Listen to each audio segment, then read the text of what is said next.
یہ چینل کسی بھی غیر قانونی کام کو فروغ یا حوصلہ افزائی نہیں کرتا۔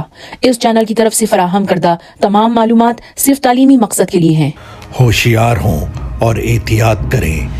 اس پروگرام میں ایسے واقعات کا تبصرہ کیا گیا ہے جو بچوں کے لیے بالکل ہی نامناسب ہے۔ کون، کب، کہاں، کیوں اور کیسے؟ ماہر نفسیات کا کہنا ہے کہ ہم سچی خون خرابہ کی کہانیوں سے دلچسپی اس لیے رکھتے ہیں کیونکہ ہماری قدرتی فطرت ہمیں تمام ضروری معلومات حاصل کروانا چاہتی ہے تاکہ ہم خود کی اور اپنے چاہنے والوں کی حفاظت کر سکیں، قتل و غارت کے بارے میں گہرائی سے جانکاری کر لیں تاکہ ہم اپنے خوف پر قابو کر سکیں۔ آج میرا آپ سب سے ایک سوال ہے۔ قتل کے کیسز کے بارے میں پڑھنا، ٹرو کرائم ڈاکیومنٹریز دیکھنا ہم سب کا مشغلہ ہے، لیکن کیا آپ اس کے بارے میں اپنے دوستوں یا رشتہ داروں سے ذکر کرتے ہیں؟ کچھ دن پہلے میری بہن نے چند جاننے والوں سے اس چینل کا ذکر کیا اور جواب میں کیا ملا؟ دیکھنے میں تم تو بالکل نارمل لگتی ہو۔ کسی نے یہ کہا، تمہارے گھر والے تو تم سے ڈر کر رہتے ہوں گے، کہیں تمہارا بھی میٹر گھوم گیا تو؟ ایک صاحب نے یہ مشورہ دیا، بیٹا اس سے کیا ملے گا؟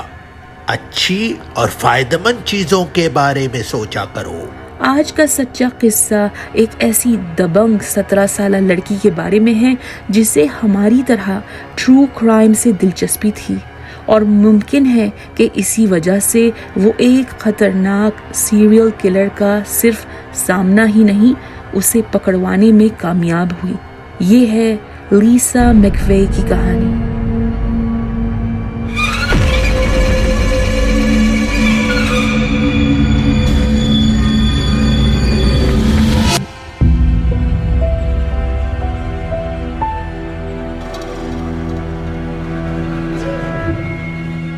ٹیمپا بے ایریا، فلوریڈا۔ یہ علاقہ اپنے خوبصورت ساحل سمندر، عالمی معیار کے تھیم پارکس اور سال بھر کے گرم موسم کے لیے مشہور ہے۔ یہ واضح ہے کہ جب قتل جیسا گھنونا اور برا واقعہ ایک دلکش جنت جیسی جگہ پر پیش آئے تو وہاں کے رہنے والے بے انتہا گھبرا جاتے ہیں۔ سن 1984 میں ایسا ہی کچھ ہوا۔ 13 مئی 1984 19 سالہ کلب ڈانسر نیوین تی لانا لانگ کی ننگی لاش راہ گزر کو ایک ویران میدان میں ملتی ہے۔ اس کے گلے میں رسی بندھی ہوئی تھی، جسم کے نیچے سے ایک سفید سکارف برآمد ہوتا ہے۔ 2 ہفتے بعد 22 سالہ سیکرٹری مشیل سمز کی لاش ایک پل کے نیچے سے ملتی ہے۔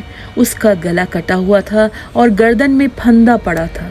اس کے کپڑے اس کے آس پاس بکھرے ہوئے تھے۔ 24 جون 1984 22 سالہ فیکٹری میں نوکری کرنے والی الزبتھ لاؤڈن بیک کی لاش نارنجی کے باغ میں پڑی ملتی ہے۔ وہ سارے کپڑے پہنی ہوئی تھی لیکن اسے ریپ کیا گیا تھا اور اس کا گلا گھونٹ دیا گیا تھا۔ 3 نوجوان عورتوں کو چند ہفتوں کے اندر بے دردی سے قتل کر دیا گیا تھا، اور اس میں کوئی شک نہیں تھا کہ ٹیمپا پولیس پر بہت دباؤ ڈالا گیا تاکہ وہ جلد سے جلد اس کیس کو حل کر سکے۔ فورینزک ایکسپرٹس نے اس بات کی تصدیق کی کہ یہ قتل ایک ہی مجرم کا کام ہے، کیونکہ مشیل سمز اور الزبتھ لاؤڈن بیک کے کپڑوں پر اور لانا لانگ کے سفید سکارف پر قالین کے سرخ نائلون ریشے دریافت ہوئے تھے۔ میڈیا اور پبلک میں ایک ہلچل سی مچ گئی۔ عورتوں نے رات کو باہر نکلنے سے پرہیز کیا۔ لوگ ایک دوسرے کو شکی نگاہوں سے دیکھنے لگے۔ 7 اکتوبر 1984 شنیل ولیمز عمر 18 سال مردہ پائی گئی۔ اس کا کیس پچھلی متاثرین سے مختلف تھا۔ وہ واحد افریقن امریکن تھی، اسے رسیوں سے نہیں باندھا گیا تھا اور اس کی موت گولی لگنے سے ہوئی تھی۔ شنیل ولیمز کے کپڑوں پر فورینزک ٹیم نے وہی لال چھوٹے قالین کے فائبرز کی موجودگی کا انکشاف کیا۔ صرف 1 ہفتے بعد 28 سالہ کیرن ڈنسفرینڈ کی لاش ایک اور باغ میں ملتی ہے۔ اسے ڈنڈے سے مارا گیا تھا اور اس کا گلا گھونٹا گیا تھا۔ لگ بھگ 2 ہفتے بعد 31 اکتوبر 1984 ایک اور مردہ جسم دریافت کیا گیا۔ کمبرلی ہاپس کی گلی ہوئی لاش ہائی وے کے کنارے ملتی ہے، لیکن وہ ایسی حالت میں پائی گئی کہ پوسٹ مارٹم کرنا ناممکن تھا۔ ٹیمپا پولیس کو احساس تھا کہ ان کے بیچ ایک سیریل کلر دھندناتے ہوئے مزے میں پھر رہا تھا۔ چونکہ عوامی احتجاج بہت زیادہ ہوا، اس لیے یہ 6 قتل کے کیسز FBI کے حوالے کر دیے گئے۔ نہ تو پولیس نہ ہی FBI کو اندیشہ تھا کہ چند دنوں میں اس سیریل کلر کو ایک نوجوان لڑکی سے شکست ہو جائے گی۔ اس لڑکی کا نام لیسا میکوے تھا۔ لیسا میکوے کی پیدائش مارچ 1967 میں ٹیمپا فلوریڈا میں ہوئی۔ آپ اس کے بچپن کے بارے میں اچھی تفصیلات کی توقع نہ رکھیں تو بہتر ہوگا، کیونکہ لیسا کی زندگی بچپن سے ہی ایک جہنم تھی۔ ماں شرابی اور منشیات کی عادی اور باپ کی شناخت انجانی۔ پیدائش سے لے کر 2 سال کی عمر تک لیسا کی ماں نے اسے لاپرواہی اور شدید غربت میں رکھا۔ ایک پڑوسی CPS سے لیسا کی ماں کی شکایت کر دیتا ہے۔ CPS یعنی چائلڈ پروٹیکٹیو سروسز ایک سرکاری ادارہ ہے جو بچوں کے ساتھ بدسلوکی کی رپورٹوں کو تفتیش کرتا ہے، مداخلات کرتا ہے اگر بچے کو محفوظ ماحول کی ضرورت ہوتی ہے۔ CPS والے لیسا کو اس کی ماں سے لے کر فاسٹر کیئر سسٹم میں رکھواتے ہیں۔ فاسٹر ہوم ایک ایسا گھرانہ ہوتا ہے جس میں یتیم یا زیادتی کے شکار بچوں کو عارضی طور پر رکھا جاتا ہے، ان کی دیکھ بھال کی جاتی ہے۔ بدلے میں اس گھرانے کو ماہانہ تنخواہ ملتی ہے یا وظیفہ دیا جاتا ہے۔ آپ خود اندازہ لگا سکتے ہیں کہ ان گھرانوں میں بچوں کا کیا حال ہوتا ہوگا۔ کچھ رضائی والدین مخلص ہوتے ہیں اور بچوں سے سچی محبت کرتے ہیں، لیکن کچھ صرف پیسے کی لالچ میں ڈھیر سارے بچے رکھ لیتے ہیں۔ بہرحال لیسا میکوے کو 2 سال کی عمر سے لے کر 14 سال تک گھر گھر بوریا بستر لے کر پھرنا پڑا۔ وہ فیملی، پیار اور استقامت والے ماحول کی بھوکی تھی۔ جب لیسا 14 سال کی عمر کو پہنچی تو اس کی نانی نے اس کی سرپرستی حاصل کرنے کی درخواست کی اور کسٹڈی ملنے پر لیسا کو اپنے گھر رکھ لیا۔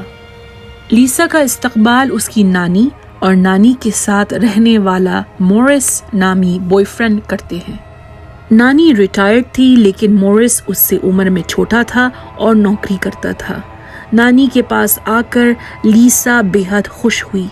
پہلی بار اسے ایک مستقل مزاجی والی زندگی ملنے والی تھی اور اپنا ایک ذاتی بیڈ روم جو وہ خود اپنی مرضی سے سجا سکتی تھی۔ ایسا لگتا ہے کہ لیسا کی قسمت میں خوشیاں نہیں لکھی تھی۔ اس نے غور کیا کہ اس کی نانی کا بوائے فرینڈ مورس اسے شہوت پرست نظروں سے گھورتا ہے، بے وجہ چھوتا ہے اور چھیڑ چھانی کرتا ہے۔ مورس ایک رات لیسا کے کمرے میں چھپ کر گھس جاتا ہے۔ لیسا چونک کر اٹھتی ہے۔ مورس کو وہاں بغیر کپڑوں میں کھڑا پا کر وہ چیختی ہے، لیکن مورس اسے اپنی پستول دکھا کر چپ کرواتا ہے اور اسے ریپ کرتا ہے۔ صبح ہوتے ہی لیسا اپنی نانی کو کمرے میں بلاتی ہے، گزشتہ رات کی جنسی زیادتی کے بارے میں بتاتی ہے۔ نانی اسے بڑے پیار سے کرسی پر بٹھا کر سمجھاتی ہے، گڑیا، یہ دنیا بڑی ظالم ہے۔ ہم عورتوں کو ایک لائف اسٹائل برقرار رکھنے کے لیے بڑے پاپڑ بیلنے پڑتے ہیں۔ یہ گھر مورس کی کمائی سے چلتا ہے۔ میں گھر میں کھانا پکاتی ہوں، صفائی کرتی ہوں۔ تم ایک سمجھدار لڑکی ہو، مفت میں روٹی توڑنا پسند نہیں کرو گی۔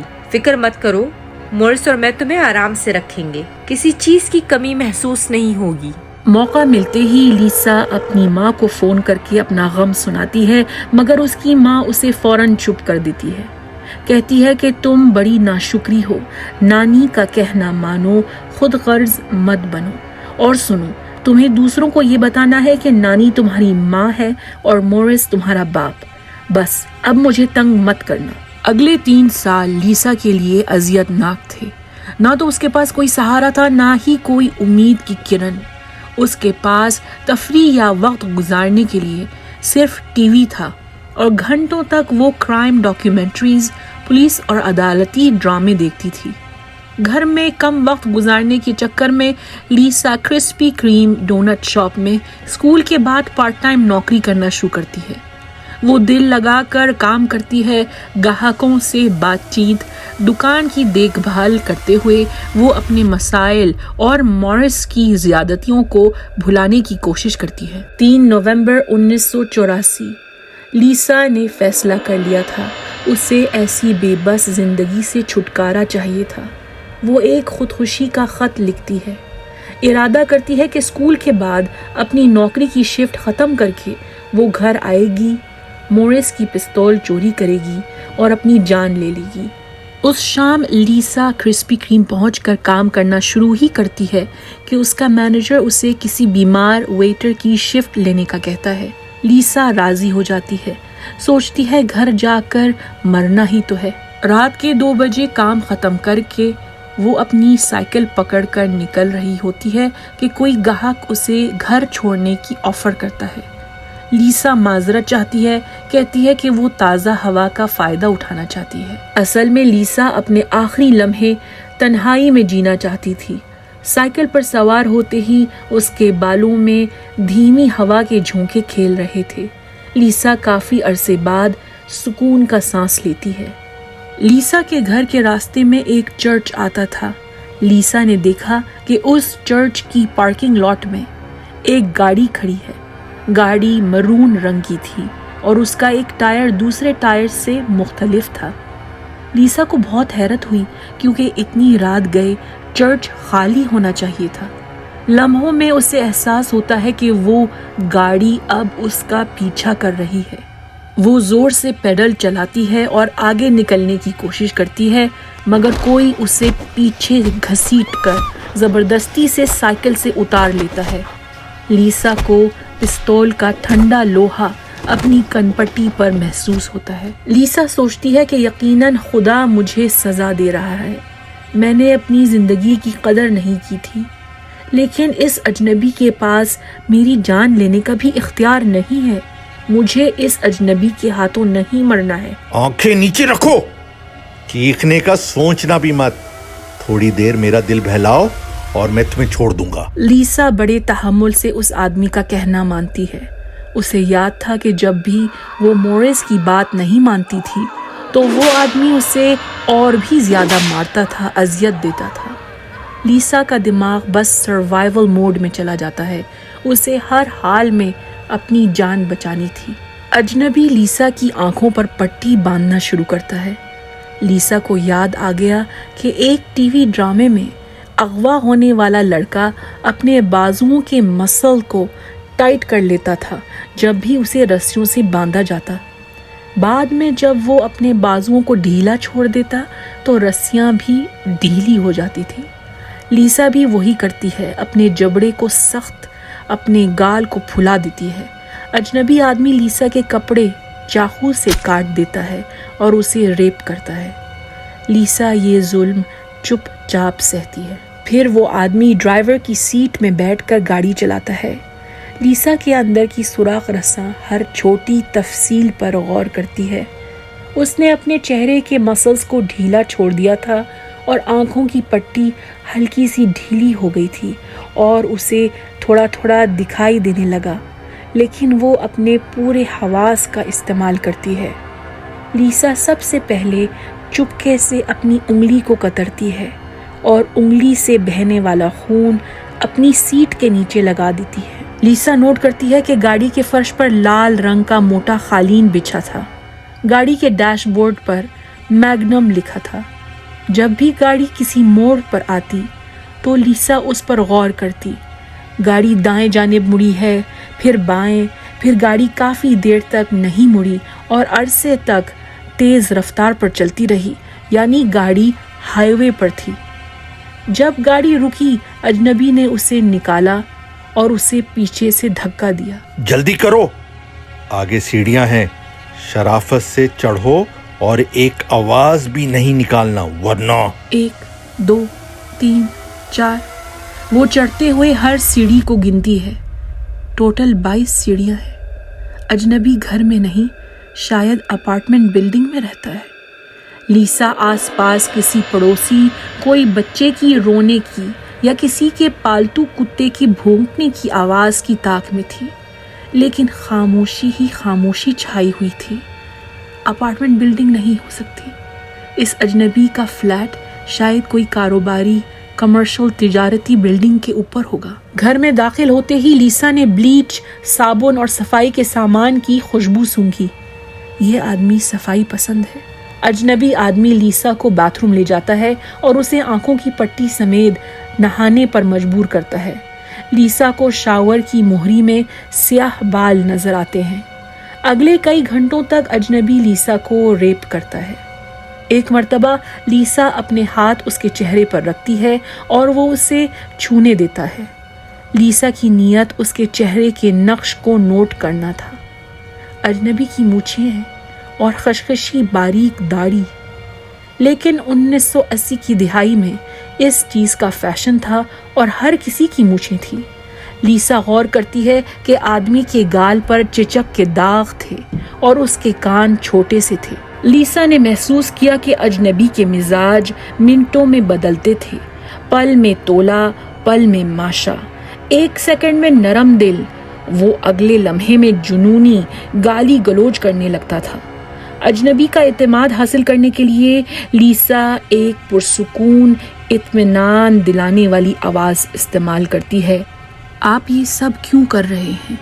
میں جانتی ہوں آپ اپنے برتاؤ سے خود مایوس ہیں، کوئی تو وجہ ہے، ورنہ آپ جیسا اچھا آدمی ایسا کیوں کرے گا؟ میری ایکس وائف نے مجھ سے سب کچھ چھین لیا، مجھے اس سے نفرت ہے۔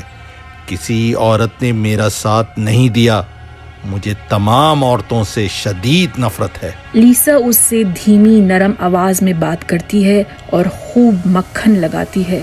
اس سے کہتی ہے، آپ تو ایک باعزت، باوقار آدمی ہے، محبت کے حقدار۔ کوئی بھی عورت آپ کے ساتھ رہ کر فخر محسوس کرے گی۔ میں آپ کی گرل فرینڈ بن سکتی ہوں، آپ کا خیال رکھوں گی، کسی کو بتانے کی ضرورت نہیں ہوگی ہم کیسے ملے ہیں۔ کیا میں تمہیں رکھ لوں؟ نہیں نہیں نہیں، میں یہ نہیں کر سکتا۔ ممکن ہے کہ نہیں، مجھے الجھانا بند کرو۔ دیر تک وہ آدمی اپنے آپ سے بحث میں مشغول رہتا ہے اور لیسا خاموشی سے سب کچھ سنتی ہے۔ تھوڑی دیر بعد جب اجنبی کا غصہ ٹھنڈا ہو گیا تھا، لیسا اس سے باتھ روم جانے کی اجازت مانگتی ہے۔ آدمی اسے جانے دیتا ہے، لیکن آنکھوں پر پٹی باندھے رکھنے کا یاد دلاتا ہے۔ لیسا باتھ روم میں داخل ہوتے ہی باتھ روم کی تمام سطحوں پر ہاتھ رکھتی ہے، ٹوائلٹ کی ٹنکی پر، آئینے پر، سنک کے نیچے، دیوار پر، فرش پر۔ لیسا اپنے فنگر پرنٹس ہر جگہ ثبوت کے طور پر چھوڑتی ہے۔ جب وہ باتھ روم کا دروازہ کھولتی ہے، اجنبی اس کا ہاتھ پکڑ کر اسے صوفے پر بٹھاتا ہے، ٹی وی پر نیوز چینل لگاتا ہے اور لیسا کو ایک سینڈوچ تھماتا ہے۔ لو کھاؤ، تمہیں بھوک لگ رہی ہوگی۔ لیسا کھاتے ہوئے اس کی تعریف کرتی ہے، بہت ہی مزے کا بنایا ہے، آپ بہت اچھے ہیں، بالکل میری ابو کی طرح۔ پتہ نہیں ان کا کیا حال ہوگا، کھانا کھایا ہوگا انہوں نے یا نہیں۔ کیا مطلب؟ انہیں کچھ سال پہلے فالج ہو گیا تھا، میں ان کی اکلوتی اولاد ہوں۔ امی نے بھی ان کا ساتھ چھوڑ دیا، امی دوسری شادی جو کر بیٹھی ہیں۔ بس میں ہی ہوں جو ان کو سوپ بنا کر دیتی ہوں، دوائیں کھلاتی ہوں، میرے بغیر تو وہ بالکل بے بس ہیں۔ لیسا اپنا سینڈوچ ختم ہی کر رہی ہوتی ہے کہ ٹی وی پر خبر نشر کرنے والی میزبان اعلان کرتی ہے، ناظرین، ہلسبرو کاؤنٹی میں رہنے والی 17 سالہ لڑکی لیسا روڈز 25 گھنٹوں سے لاپتہ ہے۔ اس کی سائیکل، اس کا پرس اور ایک ڈونٹ کا ڈبہ بیچ سڑک پر بکھرے ملے تھے۔ پولیس کی گزارش ہے کہ عوام اس کیس کے متعلق کوئی بھی تفصیل جانتی ہو تو پولیس سے رابطہ کریں اور اس لڑکی کی تلاش میں مدد کریں۔ جیسے ہی خبر نامہ ختم ہوا، لیسا نے محسوس کیا کہ اجنبی شخص کی موڈ میں تبدیلی آ گئی تھی۔ وہ بے چینی سے کمرے میں ادھر ادھر پھرنے لگا۔ کچھ کرنا ہوگا، کیا کروں؟ میری غلطی ہے، اس کو اتنی دیر یہاں نہیں رکھنا چاہیے تھا۔